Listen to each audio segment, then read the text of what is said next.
ನೋಡಿ ಫ್ರೆಂಡ್ಸ್, ಈ ಥರ ಆಗಿದೆ. ಇವಾಗ ಅದು ಹುರಿದ್ಬಿಟ್ಟಿದ್ವಿ. ಈ ಥರ ಆದ್ಬಾರ್ದು, ಈ ಕಲರ್ ಆಗಬೇಕು ಅದನ್ನು. ಆಯ್ತಲ್ವಾ?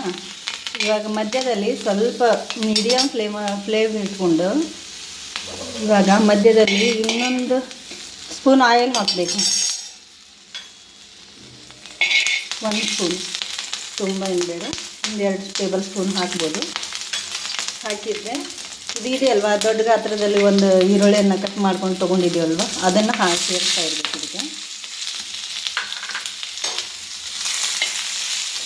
ಇದನ್ನು ಸ್ವಲ್ಪ ಸಾಫ್ಟ್ ಆಗಬೇಕು ಇದನ್ನೆಲ್ಲನೂ.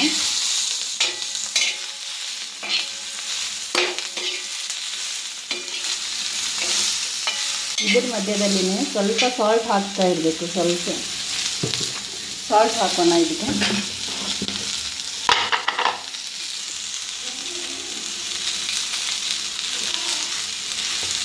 ಸಾಲ್ಟ್ ಹಾಕೋದ.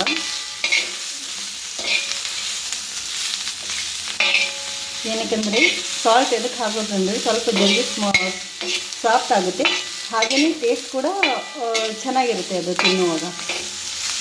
ಸಪ್ಪೆ ಹತ್ತಲ್ಲ. ಇದನ್ನು ಸ್ವಲ್ಪ ಹಾಕ್ತಾ ಇರೋದು ಚೆನ್ನಾಗಿರೋದು. ನೋಡಿ, ಇವಾಗ ಪರ್ಫೆಕ್ಟಾಗಿಯೇ ಬೆಂದಿದೆ. ಇದು ಕಲರ್ಸ್ ಎಲ್ಲ ಸ್ವಲ್ಪ ಇದಾಗಿದೆ.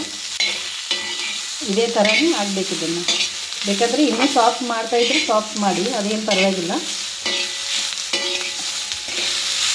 ಕ್ರಂಚಿ ಬೇಕಾದರೆ ಈ ಸೈಜಲ್ಲಿ ತೆಗೆದುಬಿಡಿ ಈ ಟೈಮಲ್ಲಿ.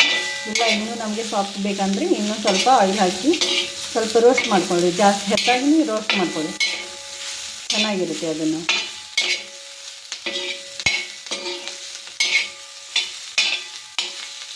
ಆಯ್ತಲ್ವ? ಇವಾಗ ಇದನ್ನು ತೆಗೆಯುವ.